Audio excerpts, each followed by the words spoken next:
Hey guys, I'm back with another video, and this time I got some exciting news for you. Xbox Game Pass is getting better and even bigger.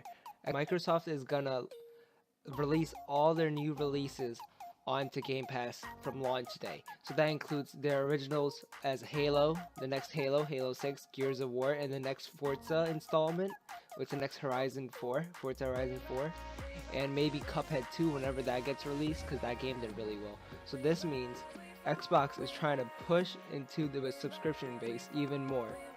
It's probably been more successful for them to do this instead of people individually buying one. Xbox is behind on Xbox console sales compared to PS4, so they're betting on people subscribing to their Game Pass and forgetting about it, so to increase their revenue over time.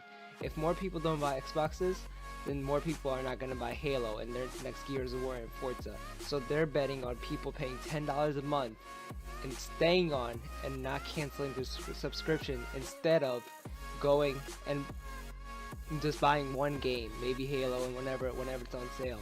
This way they have a stable income, like Netflix, how Netflix is doing with movies. But I think if they want to do this better and bigger, and if they really want to succeed, they need to bring this over to the PC.